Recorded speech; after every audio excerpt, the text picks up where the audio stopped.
2025년 3월에 실시된 고3 영어 38번이에요. 자, 이 글은 감정을 분류하는 두 가지 방법을 설명해 주고 있어요. 자, 하나의 방법은 일단 우리가 감정을 우리가 신체적으로 느끼고 또 경험을 통해서 감정을 우리가 이런 단어를 만들어내고 일단 경험을 먼저 하고 그 다음에 단어를 만드는 거야. 경험을 먼저 하고 거기에 맞는 감정의 단어를 만드는 거하고 하나는 단어를 먼저 만들고 거기에 맞는 정확한 감정에 대한 단어를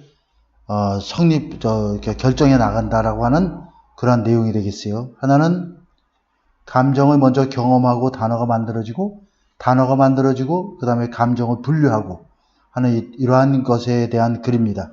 그래서 일단 주어진 문장의 단어를 보게 되면 대안적인 방법, 즉 다시 말해서 또 다른 방법은 이렇게 나와 있어. 여기서는 우리는 그러한 우리가 느끼는 감각을 이해하고 우리가 바라보는 얼굴 표정을 이해할 수 있다는 얘기야. 단지 뭐뭐 할 때 우리가 이러한 감각과 얼굴 표정에 단어를 부여할 때, 그죠? 단어가 먼저고 그 다음에 감정을 이해하게 되는 것이죠. 그렇기 때문에 우리의 감정적 개념은 물려받는 것이라기보다는 우리가 발달시키는 것이다. 이런 내용이 일단 주어진 문장에서는 나와 있습니다. 이거는 우리가 단어를 부여하고 부착할 때만이 그 감정을 이해할 수 있다. 이런 내용이 여기에 들어가 있는 거고. 자, 그러면 우리가 주어진 문장에서는 어떤 내용이 나와 있는지 한번 보도록 할게요. 우리는 감정을 경험한다. 뭐뭐로서 다양한 신체적인 감각으로서 경험해. 예를 들면 a beating heart, 심장이 뛴다든가 가슴이 뛴다든가 손바닥에 땀이 난다든가 등등의 이러한 신체적 감각으로 감정을 경험해. 그죠? 자, 그 다음에 우리는 또 인식을 한대. 감정을 다른 사람들에게서의 감정을 무엇에 의해서 얼굴 표정과 행동을 통해서. 자, 우리는 신체적 감각을 통해서 감정을 경험하고 다른 사람들의 감정을 표정이나 행동을 통해서 우리는 인식을 하게 된다 이런 얘기죠. 자, 여기서 두드러진 하나의 개념은 우리가 born with야. 고정된 일련의 기본적인 감정들을 타고난다는 것이지. 그 기본적인 감정들은 보편적인 것이야. 우리 인간들 안에서.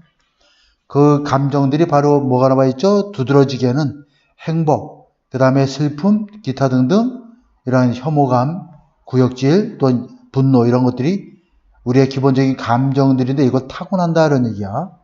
감정은 타고난다. 타고나기 때문에 감정은 타고나는 거야. 그죠? 그래서 감정을 경험하고 거기에 맞는 감정에 맞는 단어가 생기게 된다는 걸 여기서 이렇게 말해주고 있을 것 같죠? 자, just as 마치 뭐뭐 하듯이 이런 뜻이야. 우리가 이 중력이라는 단어를 부착하듯이 어디에?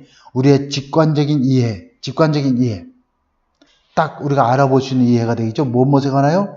물체가 움직이는 방식에 관하여 공간을 통해서 물체가 움직이는 방식에 대한 직관적인 이해를 하고 나면 거기에 우리가 단어를 이건 중력이구나 하는 단어를 붙이듯이 우리는 단어를 붙인데 어디에? 각각의 이러한 선천적이고 보편적인 감정들에 붙이는데 일단 뭐뭐 하면 그 단어들을 우리가 사용할 수 있게 되면 그것들을 거기에다가 하나하나씩 이렇게 부착을 하게 된다는 얘기야. 그러니까 여기까지는 전부 다 우리가 경험이나 이런 것들 선천적인 기본적인 감정들을 우리가 타고나는데 거기에 이제 그 단어를 우리가 쓸 수 있게 되면서 거기에 맞는 감정에 맞는 단어들을 부착을 하게 된다라는 내용이 이제 다뤄져 있고 그 다음에 3번 이유를 보면 자 여기서 주요한 증거는 아이들은 뭐뭐 할 수 없다라는 거야.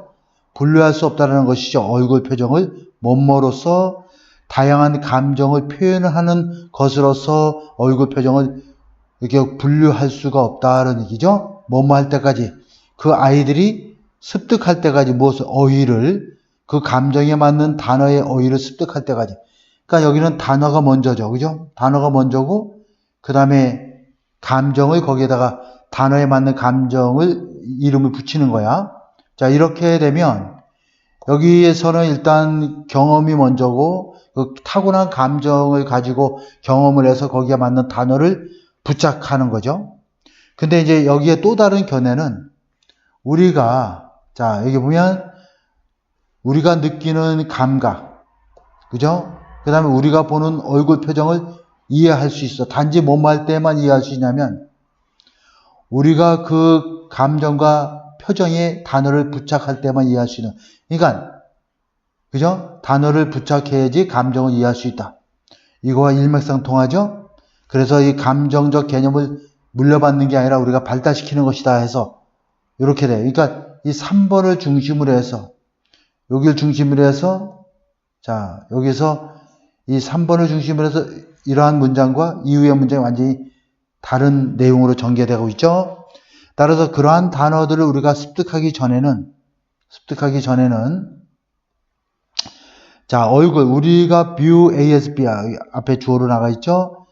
자 화가 나고 슬프고 두려움이라고 우리가 간주할 수도 있는 그러한 얼굴들이 전부 다 똑같이 한꺼번에 불쾌한 것으로 그냥 우리가 분류돼 버리는 거야. 그죠? 그러니까 단어를 갖기 전에는 이러한 감정들을 그냥 불쾌하다. 이게 뭐 화가 난다, 슬프다, 두렵다 이렇게 구체적인 감정으로 표현이 안 된다는 얘기죠.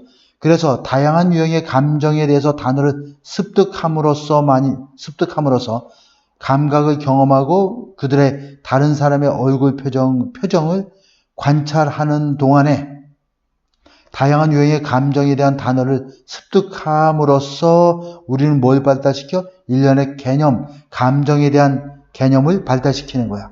그리고 이 개념에 그러한 감정들이 위치되는 거죠.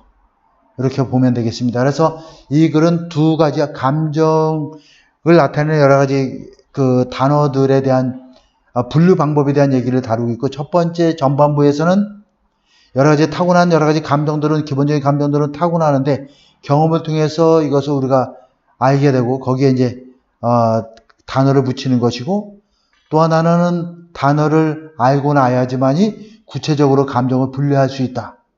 그런 것들을 이제 설명해 주고 있습니다. 그러니까 여기서 감정과 경험을 통해서 단어가 만들어지는 것하고 단어를 알고선 감정을 구체적으로 분류하고 있는 두 가지 이러한 내용에 대한 글이 되겠습니다. 상당히 좀 쉽지 않았던 그런 내용이라고 볼 수 있습니다. 학생들이 문제 답을 풀어나가는 과정에서는 조금 어려운 그런 지문이라고